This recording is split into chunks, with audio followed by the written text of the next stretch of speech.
I used to believe anniversaries were sacred, those rare moments in marriage, when two people pause the rush of daily life to remember why they chose each other. For me, they were more than just dinners, flowers, or gifts. They were lifelines, especially after years of building a home, surviving storms, and nursing wounds both visible and hidden. I was 35, and though I carried myself with a smile inside, I was weary. My husband Daniel had always been charming, the kind of man who could walk into a room and draw eyes without even trying. I met him when I was barely 23, still fresh out of college, hopeful and naive, and he swept me off my feet with words I wanted so badly to believe. Our life together had been a mix of tenderness and tension, as most marriages are. There were nights we stayed up late laughing over silly things and mornings when silence between us weighed heavier than any words. He worked in finance, constantly buried in numbers and late-night meetings. I worked part-time as a consultant, balancing my career with caring for our daughter Lily, who had just turned 10. Sometimes when Daniel would arrive home late, smelling of whiskey and expensive cologne, I would ask myself if I truly knew the man I had married. But I always pushed those doubts aside, because doubt felt like betrayal, and betrayal was the one thing I thought we could never recover from. That anniversary night began like any other. Daniel surprised me by booking a table at one of the most exclusive restaurants in town.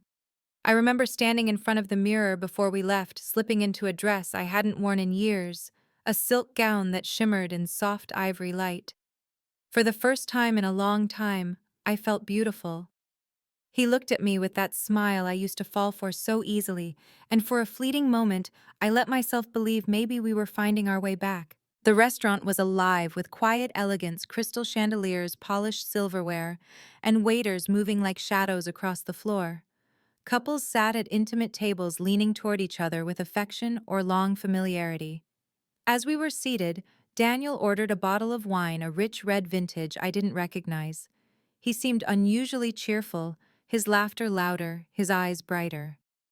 But there was something about the way he kept glancing at his watch, as though he was counting down to something only he knew. Halfway through the meal, a young waitress, barely older than a college student, approached our table. Her hands trembled slightly as she poured the wine. When she leaned close to place Daniel's glass, her eyes flickered toward me, and in a whisper so soft I almost thought I imagined it, she murmured, "Don't drink." My heart stuttered in my chest.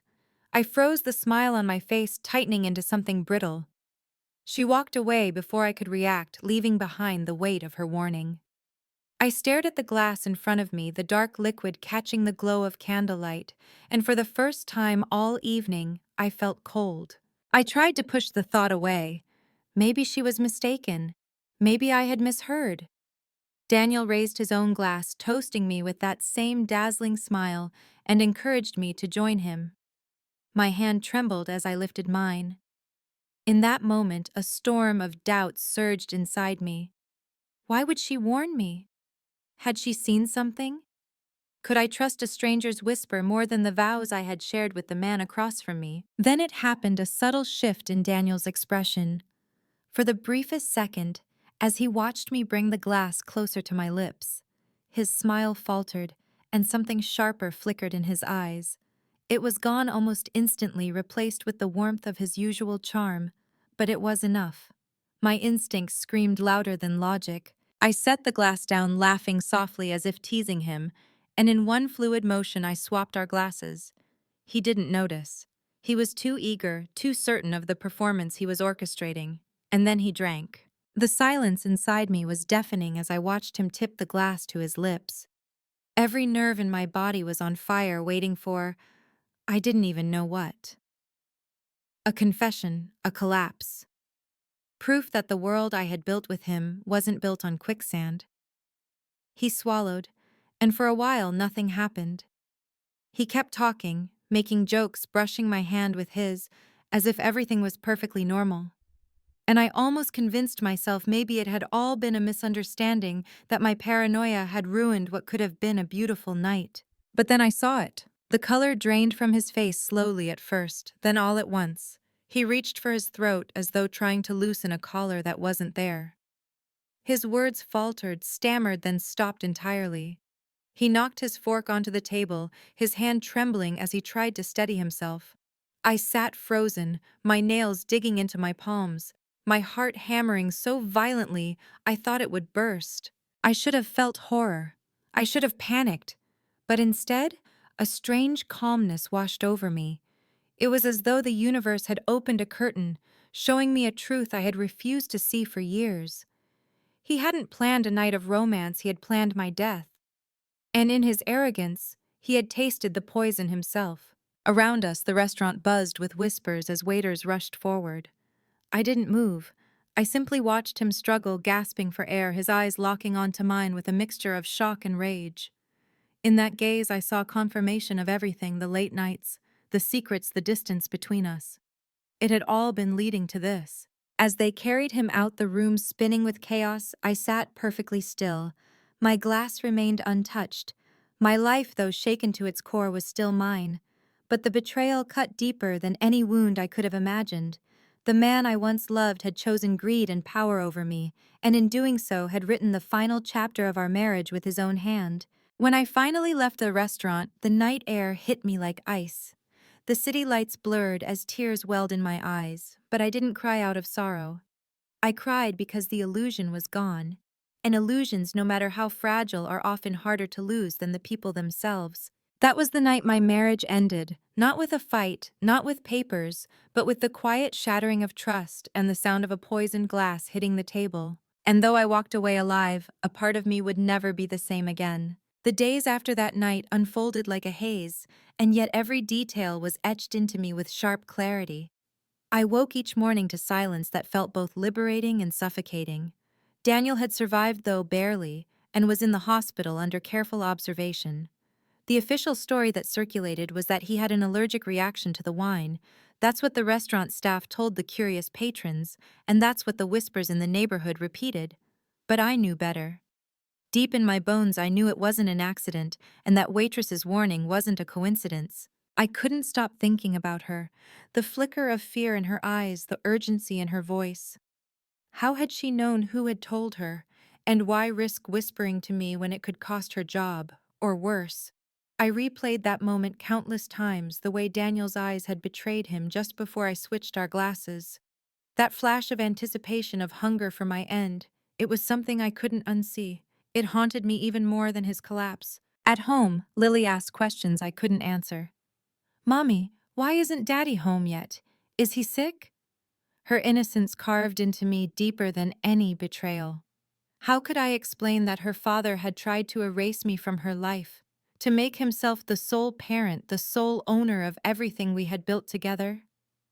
I smiled, told her Daddy was recovering, and tucked her into bed, but my heart burned with a rage I couldn't show. In the quiet of my room, I sat with stacks of papers Daniel had kept locked in his office: contracts, bank statements, transfers I had once ignored because I trusted him. Now, with my eyes wide open, the patterns became visible. He had been moving money quietly, building safety nets in places I had never seen.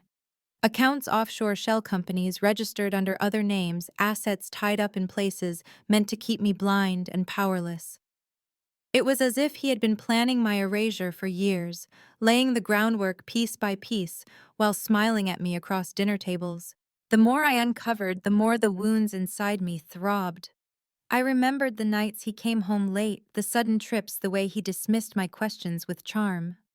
I had once told myself that's what marriage was: trusting without proof, believing without question. But now that trust looked more like naivety, and his charm was nothing more than camouflage for his deceit. One evening, I found myself standing in front of the hospital. I hadn't told him I was coming. Part of me wanted to confront him, to demand answers, to scream in his face until the walls shook.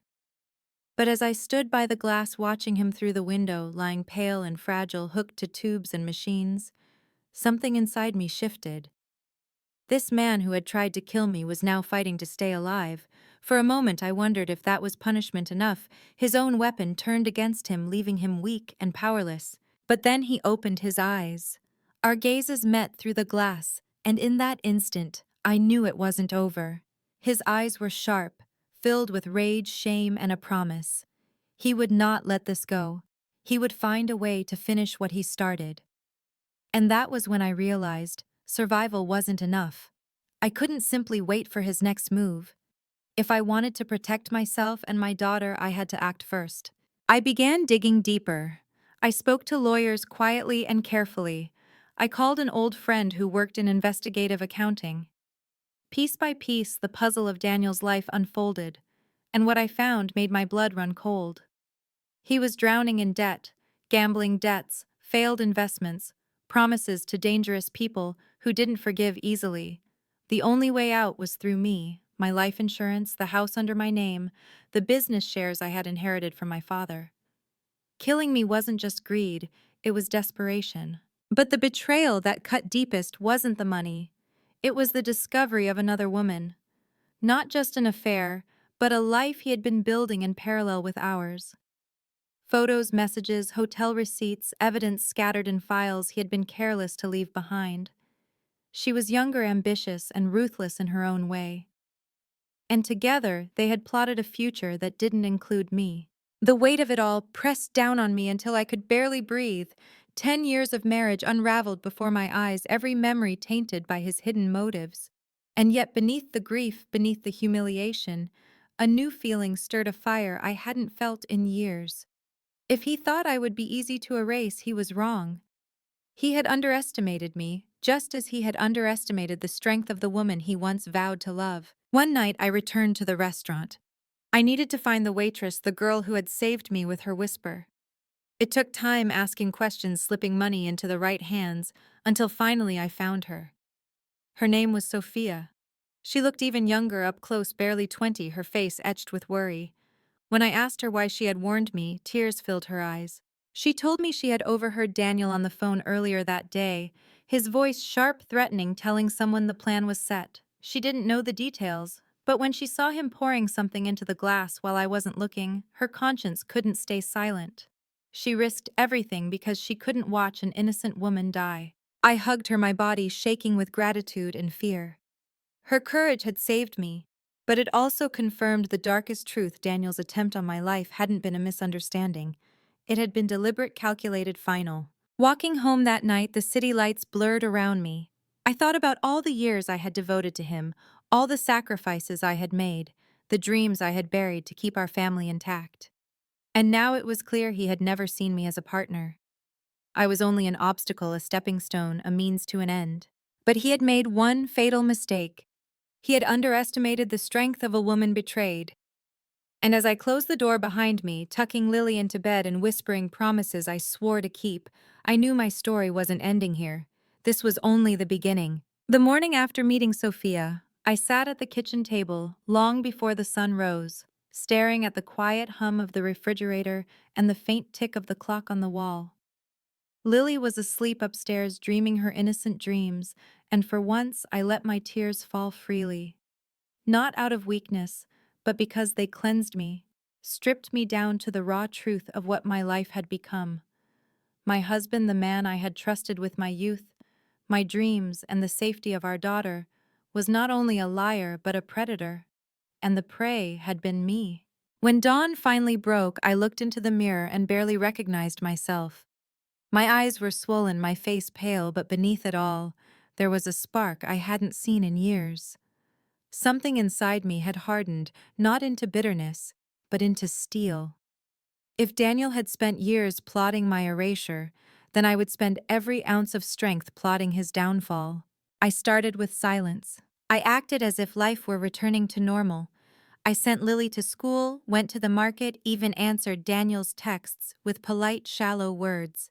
He had been discharged from the hospital, his condition improving, but his messages carried an undercurrent of control, questions about where I was, what I was doing, whether I'd forgiven him for the years of distance. Forgiven. The word nearly made me laugh. He didn't know I had seen his accounts, the woman, the debts. He still believed I was the naive wife who would fold under his charm. I played the role well. It was easier than I thought. Years of marriage had trained me in the art of pretending to be fine when I was lonely, pretending not to notice the lies, pretending to believe the empty promises. But this time the pretending was mine, and the purpose was survival.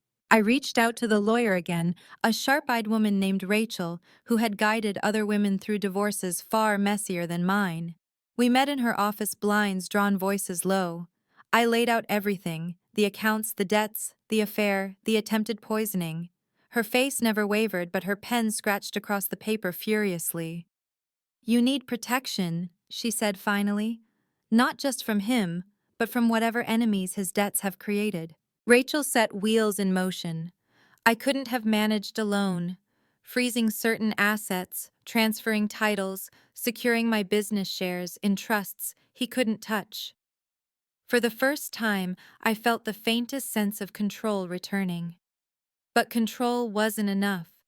I wanted him to feel what I had felt: the helplessness, the betrayal, the sharp sting of realizing the person you trusted most had turned into a stranger. Our first confrontation came sooner than I expected. He showed up at the house one evening unannounced. His smile stretched too wide, his suit perfectly pressed as if he were trying to play the part of the doting husband. Lily ran to him, and for her sake I didn't turn him away. But once she was upstairs, his mask slipped. "You've been distant," he said, his voice low, almost accusing. I forced a smile. "We've both been through a lot." His eyes narrowed. "You didn't visit me in the hospital. I didn't know if you wanted me there," I replied calmly, though inside I was screaming. The silence that followed was sharp, dangerous. He leaned closer, his breath heavy with cologne and bitterness. "You think you're smarter than me?" he hissed. "You think I don't know when you're hiding something?" I held his gaze unflinching. "I think we both have secrets, Daniel. The difference is mine won't destroy me." For a moment, I thought he might strike me. His hand twitched, his jaw clenched. But then Lily's footsteps echoed from upstairs, and he stepped back, plastering on his fatherly smile once more. He kissed her goodnight, then left without another word. But the message was clear. He knew I was no longer under his control, and that made me dangerous. That night I lay awake, the weight of his threats pressing on me. But instead of fear, I felt clarity. This wasn't just about survival anymore. It was about justice. For me, for Lily. For every night I had spent alone convincing myself that love was enough. I began to gather evidence meticulously, carefully. Every document, every bank statement, every message between him and that woman. I compiled it all. I built a fortress of truth he couldn't escape. And with Rachel's help, I began the legal process that would not only separate me from him, but expose him for what he truly was. Still, I knew Daniel wouldn't go down quietly. He had too much to lose. And sure enough, the threats began. Anonymous calls late at night, cars idling too long outside the house. A note slipped under the door. "You'll regret this." Each act of intimidation only fueled me further. He wanted me afraid. He wanted me silent. But I had already tasted the sharp edge of his betrayal, and there was nothing left to fear. One night, after putting Lily to bed, I sat by the window watching the streetlights flicker. I thought about the woman he had been seeing, about how she had laughed with him, planned with him, maybe even dreamed with him. Did she know the full extent of his cruelty? Or was she just another pawn in his game? Part of me wanted to confront her, to look her in the eyes, and ask how it felt to build a future on the bones of another woman's life. But I realized then she wasn't the real enemy. Daniel was. He had woven this web, spun these lies, chosen greed and power over love and loyalty. And now the web was unraveling in his hands. The turning point came a week later when I received a call from Sophia, the waitress. Her voice shook as she told me she had been followed after work, menacing voices warning her to keep quiet about what she saw. My blood boiled. Daniel wasn't just trying to silence me, he was silencing anyone who stood in his way. That was the moment I made my choice. No more playing defense, no more silence. I would fight him with everything I had: my voice, my truth, my strength. He had underestimated me once. He would never make that mistake again. And as I closed my eyes that night, holding Lily's small hand in mine, I whispered a promise to myself. Daniel might have tried to take my life, but I would take back my power. I would make sure the world saw him for what he was. The battle was only beginning, but I was no longer afraid. I was ready. When I woke the next morning, the air felt charged, as if the world itself knew that something was about to shift. I sat at the table with a cup of coffee, staring at the steam rising into the silence, and I realized there was no turning back. I had already crossed a threshold. I wasn't the wife who stayed quiet, the mother who endured for the sake of appearances, the woman who chose trust over truth. I was different now. I was a survivor with fire in her chest, and Daniel was about to feel its burn. I began with exposure. Rachel and I organized everything I had collected into files thick with evidence. Bank records showing his debts contracts tied to shady investors, proof of his affair, and even testimonies from people he owed money to. Sophia, though terrified, agreed to make a statement about what she had overheard and witnessed that night at the restaurant. She said she was tired of being afraid. Her bravery gave me courage, too. But Daniel wasn't idle. He began calling incessantly, leaving voicemails dripping with false remorse and veiled threats. "We can work this out," he said in one, his voice calm but dangerous. "Don't make this harder than it has to be." In another, the mask slipped completely. "If you think you can ruin me, you'll go down with me." I saved every message. Every word was another stone in the wall I was building against him. Then came the confrontation I had been both dreading and craving.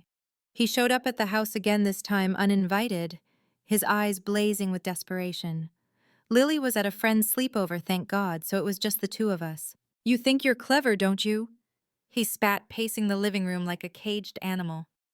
"Digging through my accounts, talking to lawyers, turning that little waitress into a weapon against me." I stood my ground, my voice steady. "I think I'm done being your victim." His laugh was hollow, sharp, ugly. "Victim. You lived in luxury because of me. You had everything because of me. And this is how you repay me, by trying to destroy me." "Luxury built on lies," I said softly. "On debts. On betrayal. You didn't want a wife, Daniel. You wanted a shield. And when I wasn't enough, you decided to erase me." The words hit him harder than I expected. His face twisted, the charm stripped away, leaving behind only the man he truly was, cold, selfish, and desperate. He lunged toward me, his hands gripping my shoulders, his breath hot with rage. For a moment, fear surged through me. But then I remembered that night at the restaurant, the glass of wine, the betrayal written in his eyes. I would not cower. I shoved him back with all the strength I had. He stumbled, glaring at me, with a fury that promised vengeance, then stormed out of the house, slamming the door so hard the walls shook. My hands trembled, but my resolve didn't. I knew then that he was spiraling, and desperate men make mistakes. Rachel worked quickly, filing the necessary papers for divorce and protective orders. But I knew legal battles would take time, and Daniel wasn't patient. He was reckless now. The calls became more erratic. Strangers lingered near my house. One night, a brick shattered the window in the kitchen, a note tied to it that read, "This ends when you say it ends." Instead of breaking me, it steeled me. I went public. With Rachel's guidance, I met with a journalist, an old acquaintance from college who had built a reputation exposing corruption. I laid it all out: the debts, the affair, the attempt on my life. The journalist's eyes widened, but she listened without judgment, promising to dig deeper to verify everything. If Daniel wanted silence, then I would give him the opposite. The article hit like a thunderclap. Overnight, Daniel's name was splashed across headlines: finance executive, under investigation for fraud and alleged attempted murder. The fallout was immediate. His investors pulled out, his business partners distanced themselves, and the woman he had been seeing disappeared without a trace. His empire built on lies began to crumble in full view of the world. But victory didn't taste sweet. It tasted raw, bitter, filled with ashes of what my life had once been. Because even as I watched him fall, I couldn't erase the memories of the man I had loved, the laughter, the moments of tenderness, the father he had been to Lily when she was small. Betrayal doesn't just burn away love, it burns away pieces of yourself. The final showdown came sooner than I thought. Late one evening, as I tucked Lily into bed, I heard the creak of the front door. My heart froze. I moved quickly, locking her door from the outside, whispering for her not to come out no matter what. Then I turned, and there he was, Daniel, his face gaunt, his eyes wild. "You ruined me," he hissed, stepping closer. "Everything I built, everything I worked for you, took it all away." "You ruined yourself," I replied. my voice steady though my pulse pounded. I just stopped pretending not to see it. He lunged, but this time I was ready. I grabbed the phone already in my hand, hitting the button Rachel had programmed to call emergency services. My voice rang out clear as I shouted for help, every word recorded. The police arrived within minutes, pulling him away, as he screamed, his threats echoing through the night. As the lights of the squad car faded, I sank to the floor, tears streaming down my face. But they weren't tears of fear anymore. They were tears of release. For the first time in years, I felt free. I knew the fight wasn't entirely over. Legal battles still loomed, scars still lingered. But the worst was behind me. I had faced the monster behind the mask, and I had survived. More than that, I had won. In the weeks that followed Daniel's arrest, the house felt strangely quiet. Not the tense silence of a fractured marriage, but a gentler quiet, like a wound finally beginning to heal. For the first time in years, I woke without dread pressing against my chest. I could make breakfast for Lily, without glancing at the clock, waiting for his footsteps, waiting for his temper. Freedom, I realize, doesn't always announce itself with grand gestures. It comes softly in the smallest of moments, in the peace of an ordinary morning. But freedom also came with grief. There were nights when I sat alone in the living room, sifting through old photographs of us smiling faces frozen in time, memories that now felt like strangers. I grieved the woman I used to be, the love I thought I had, the family I believed we were building. Betrayal doesn't just shatter trust, it shatters the stories we tell ourselves, the illusions we cling to. I had to mourn those illusions before I could truly move forward. Lily, in her innocence, asked me once, "Mommy, will Daddy ever come home again?" Her question nearly broke me. How do you explain to a child that the man who gave her life also tried to destroy yours? I knelt beside her, stroking her hair, and said the only truth I could bear to give: Daddy made choices that hurt us. And sometimes when people make bad choices, they can't live with us anymore. But you and I, we are safe now. And we still have love. That's enough. She nodded slowly, her young mind wrapping around pieces of truth she could understand. And in that moment, I knew my responsibility wasn't just to survive. It was to show her that survival could lead to strength, that being broken didn't mean being defeated. Rachel guided me through the legal maze, her sharp determination becoming my anchor. The divorce was finalized swiftly given the mountain of evidence, and Daniel's assets were frozen, much of his empire dismantled. The courts granted me full custody of Lily, and though the process was grueling, I emerged on the other side with a clarity I had never known before. Still, there was one last step I needed to take, not for the law, not for vengeance, but for myself. I visited him once in the detention center months after his arrest. He looked smaller somehow, his once polished charm stripped away, leaving only the hollow shell of a man who had gambled and lost. He sneered when he saw me. "Enjoy your little victory. You think this makes you strong?